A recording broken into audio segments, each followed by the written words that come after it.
Good afternoon, ladies and gentlemen. How are you today? I hope you are all in a good condition. Thank you very much for coming to my studio. Let me introduce myself. My name is Christian Daniel, and I'm responsible for leading this Archi studio and for today's training. In today's presentation, my purpose is to train you with some simple tutorial about how to design a minimalist house. And you have any questions you'd like to ask, please leave them until the end of my presentation, and I will try my best to give an answer. Okay, my talk today is divided into three parts. Firstly, I will talk about the first thing to understand before designing. Then I will move on to the second point, which is I'm going to tell you what's the important thing during designing a house. And for the last part, I will try to demonstrate the way I designed a minimalist house, so all of you can try to create your design by using my demonstration as your guidelines. Okay, ladies and gentlemen, now let's start with the first thing to understand before designing. Designing a house is not an easy thing to do. For some people that has no experience in designing a house, it will make them a little bit confused because they need to know the essence of designing a house. For more specifically, I'm talking about minimalist house design. Then, what's the essence of minimalist house? Minimalist house is one of the house genre type, which is minimalism. What is minimalism genre in house design?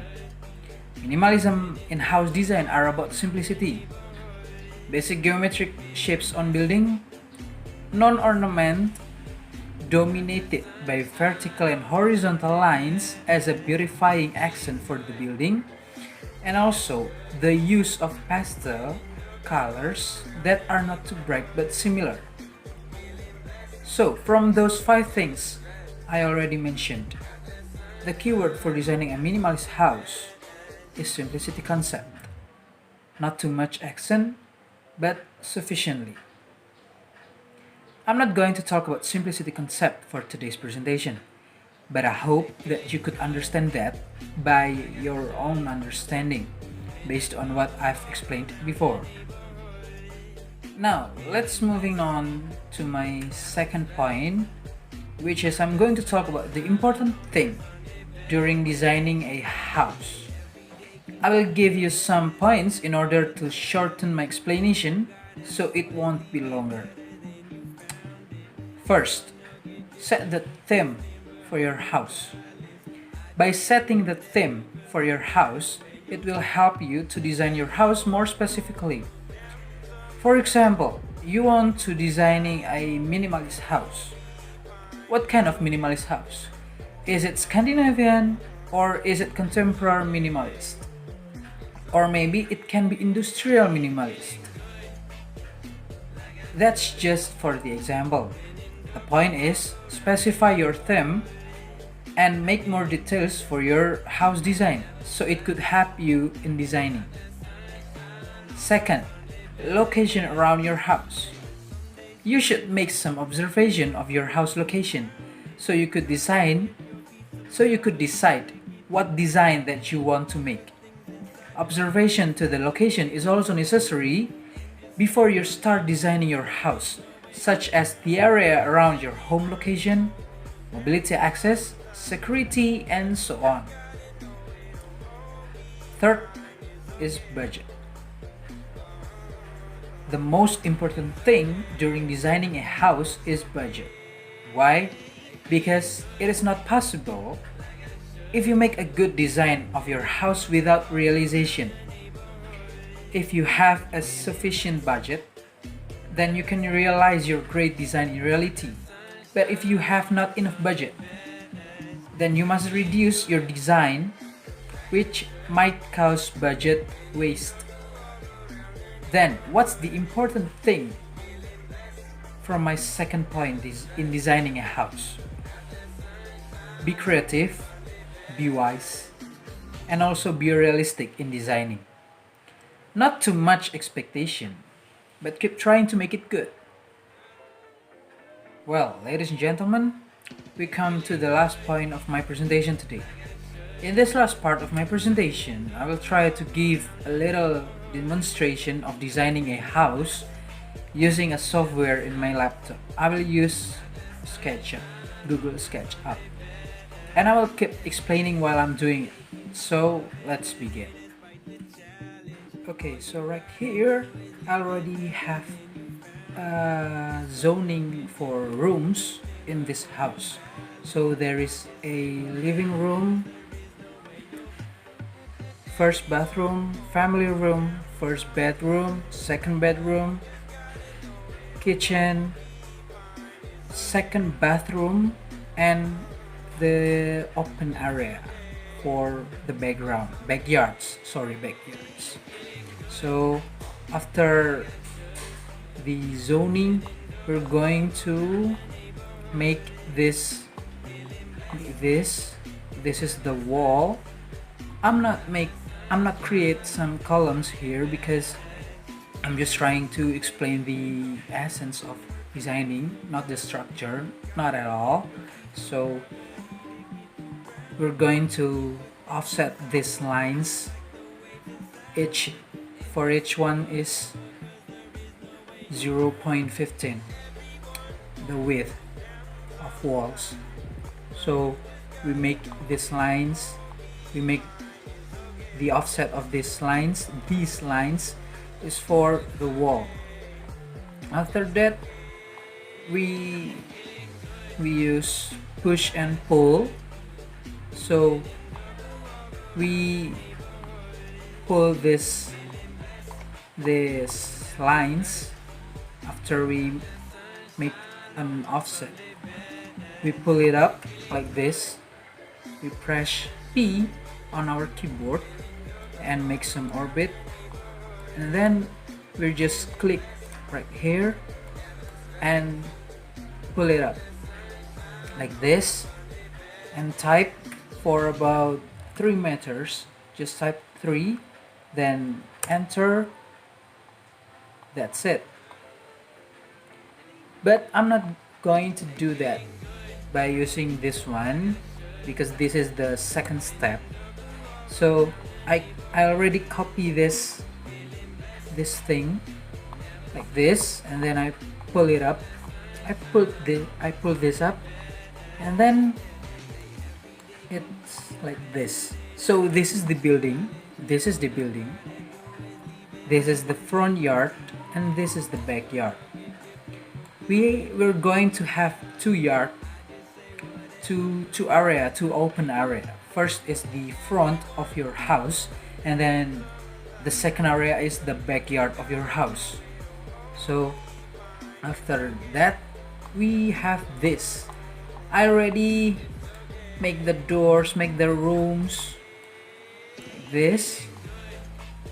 So let's start from the front of your house. So this is the facade. In Indonesia we say fasad bangunan. So it's just a simple look. It's a triple square right there in front of your house. And let's see the living room. This is the living room. Try to use this. Maybe this works. Good. So this is the living room, your living room. So this is the door, that's the window, and this is the sofa, which is you use it to sit and have a talk with your guests. And there's a window too right there. So we have two windows actually. First is in Indonesia we say jendela paten. So we cannot open that window. It's still. So it won't be opened by someone. You can open it by break the glass. Sorry, no.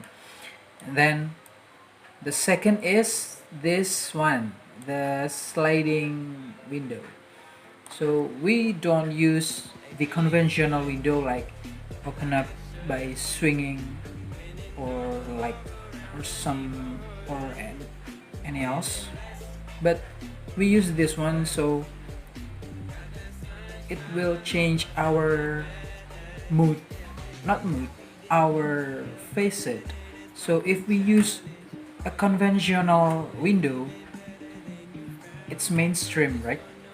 It's too mainstream, so I choose to use this sliding window, so it will give us a new look for our house. Then let's move on to living room, then family room. This one. Okay. So for this room, let's see.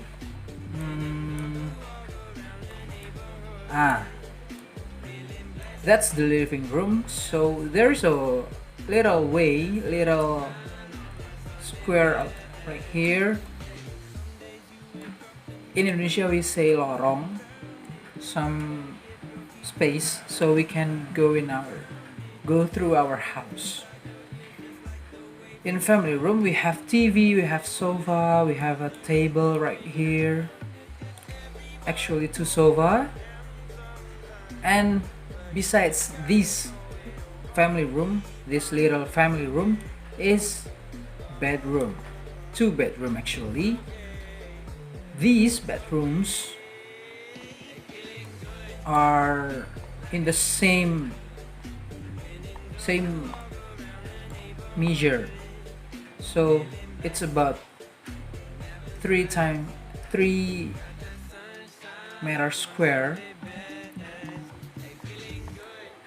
We can look like this. This is the bed. This is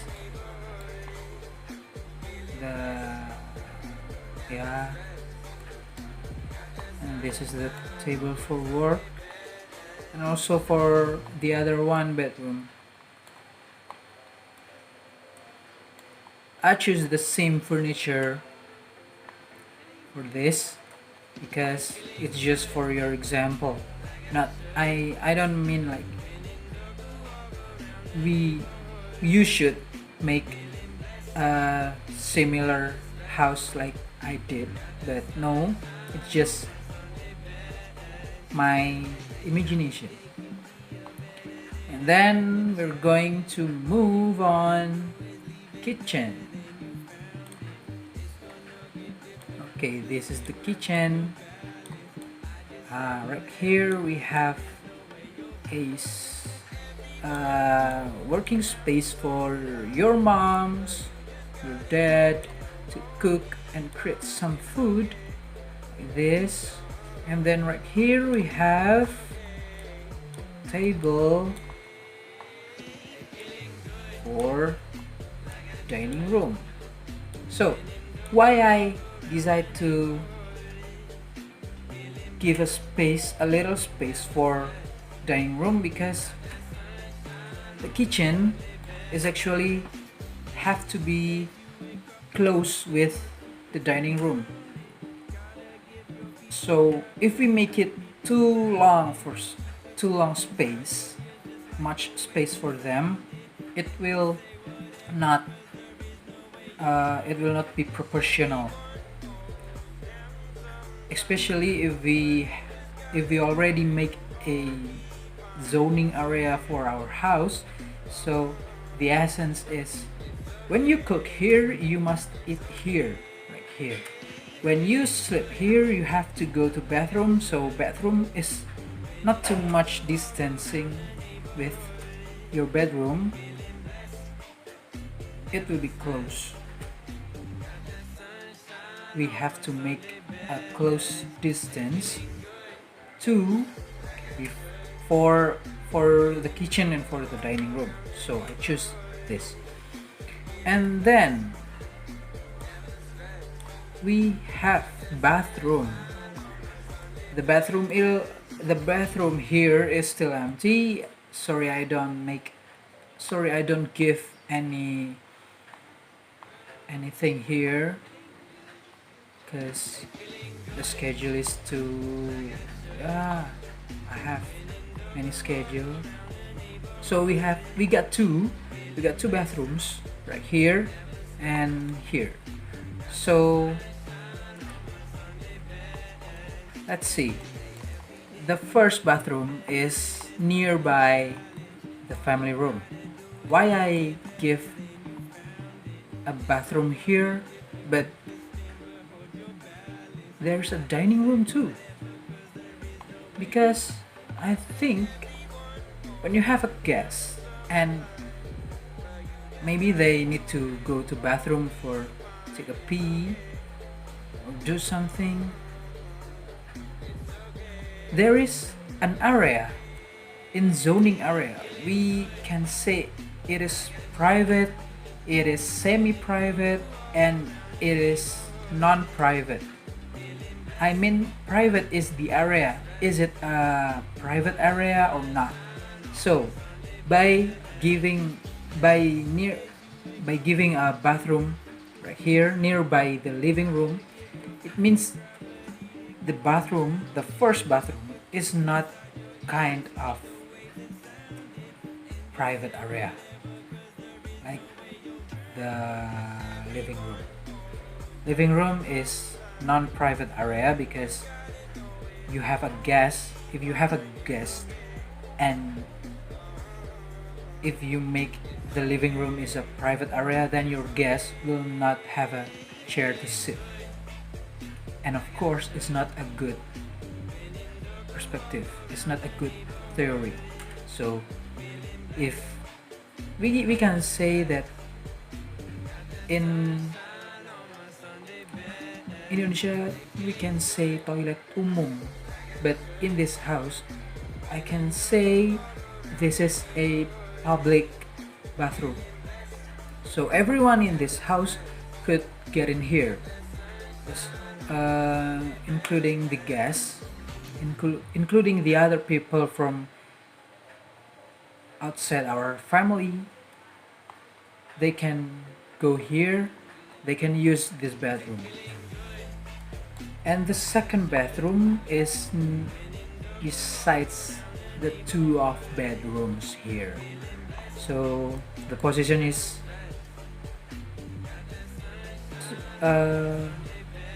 pretty, it's close with the bedroom, nearby the bedroom, but not too close with the living room. Why? Because the second bathroom is semi-private. I use semi-private. I mean, not all people can use this bathroom. It's your family bathroom. So only your family who can use this bathroom. But if there is an urgent condition, other people can use it too. So it's semi-private. Not totally them, not totally you, but 50-50. Okay, that's the room programming. In Indonesia I say program ruang, pemrograman ruang. And then we move to the third. This is the house I have finished before I make this presentation. So I use this tile, this white tile. Okay, so the tile for front ground, for the background we use grasses, and there are trees, two of gazebos, sliding doors, and this coral, nature coral. So let's take a look. I'm not making any garage for these cars because using a garage for car is an option. If you want to make a garage for your cars, then make it. But if you won't, just don't make it. If you think that is necessary, if you have a cars and you have to protect your cars, then make a garage. But I think garage isn't solution, is not the only one solution. Garage is an option. I choose to make some galvanum roof for my car, but I have no time to make that, so it's still open right here. It's still open right here. So, oh sorry, I have,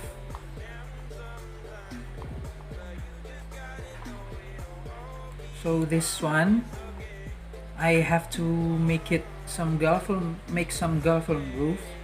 I have to make it, but I have no time because it's too complicated, because it needs to make it by detail. So I have I don't have much time. Okay, so next I'm going to talk about the color.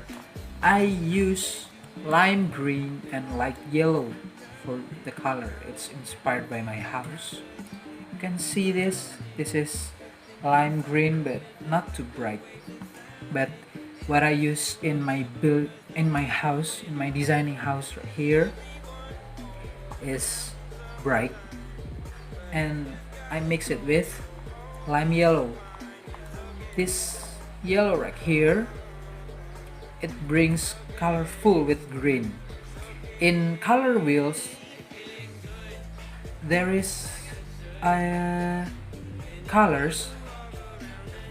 The primary colors is red, blue, and yellow.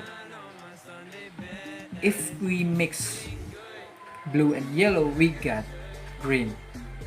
So I choose green for accompanying this yellow color because they have a bright situation, a bright mood. So there's a theory of colors.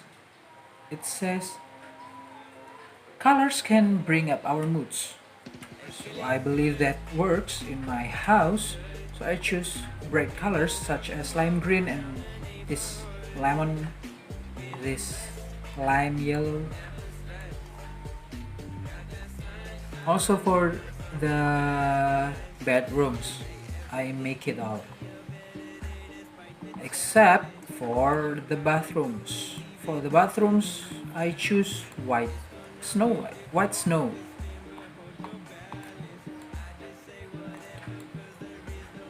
For these two bathrooms, I use white. Then let's take a look with the tiles. For the front ground of my house, I use these tiles. For the terrace, it's 30-30. So the tiles square is 30 times 30. And for the ground, I use, in Indonesia we say paving. And then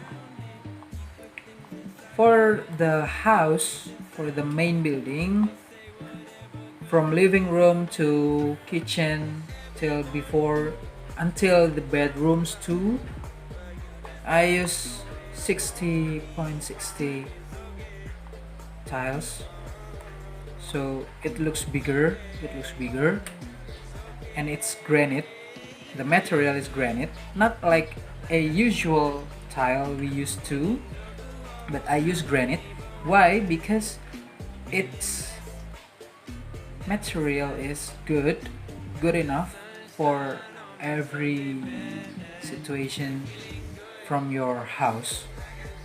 It's good for hot condition or in cold condition. It's stable. And then let's see, in our bathroom, I choose to use this tile. It's 30, no, it's 20/20, 20 times 20 meter square. same as this one. So for the two of bathrooms, I used the same tiles, but I didn't give any furniture right there. No bed, no shower, no tap, no towel. Let's get into the background. So before we getting out for enjoying our background, our backyard, sorry, actually backyard, there is a sliding door right here, a glass sliding door. So the frame is from metal and the body is totally glass, but maybe I will choose a tempered glass if we really do want to use this sliding door. I use tempered glass because the material is strong, is tough, so it is good. The width is good.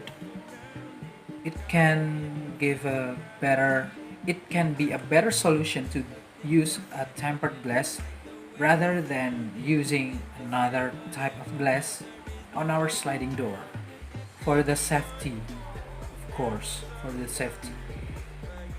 Then let's go to the backyard. There is natural coral like here. This 1 2 3 4 5 6 7 8 natural corals, and there is 2 gazebos. Okay, wait. Let's see. There is 2 gazebos right here. This is the first, as you can see, and nearby the gazebos there are 2 trees. This one in the center, and then this is the second gazebos. So why I choose to use gazebo in my house, because by giving a gazebo in our backyards, it can works good for our chatting time, family time. Of course, if we getting bored in our house, so we need some fresh air.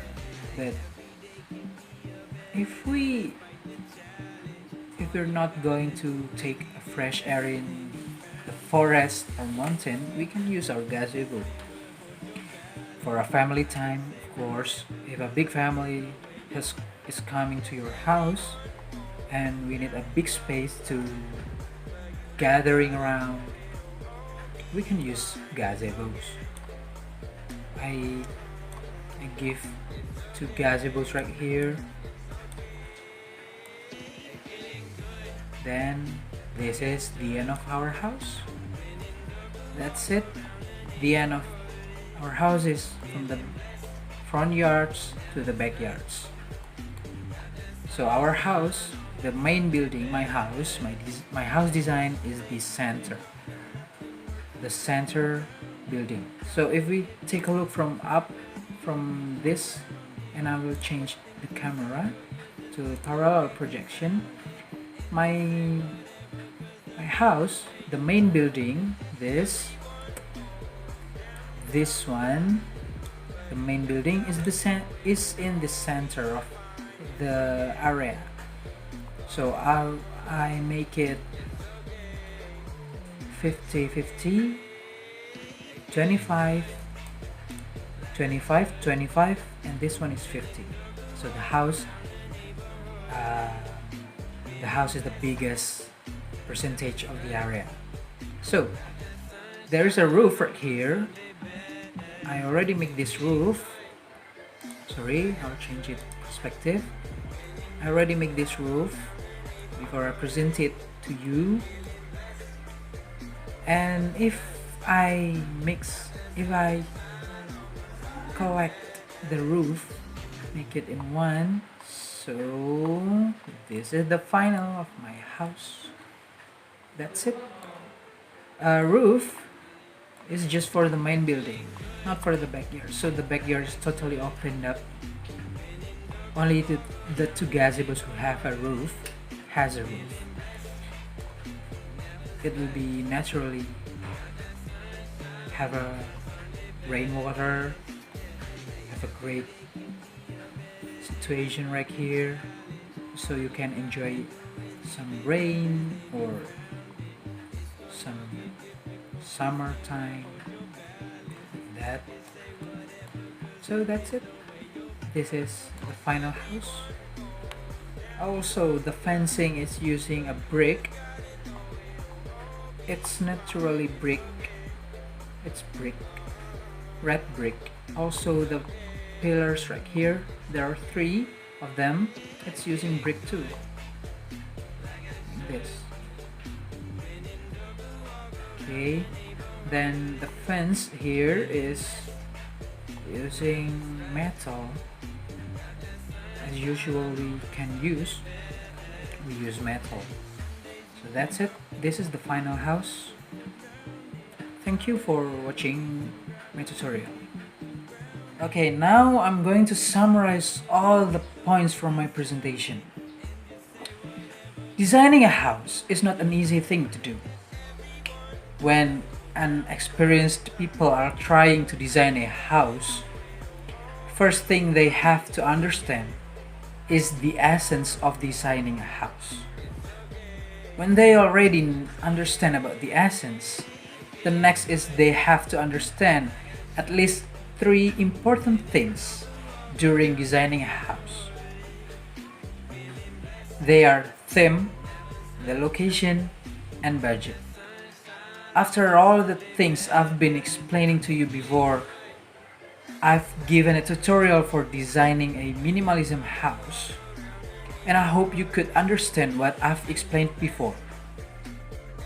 Finally, I would like to finish my presentation by thanking you all for your presence today and your good attentions during my presentation. If anyone has a question you'd like to ask, I invite you to ask your question and I will try my best to answer them.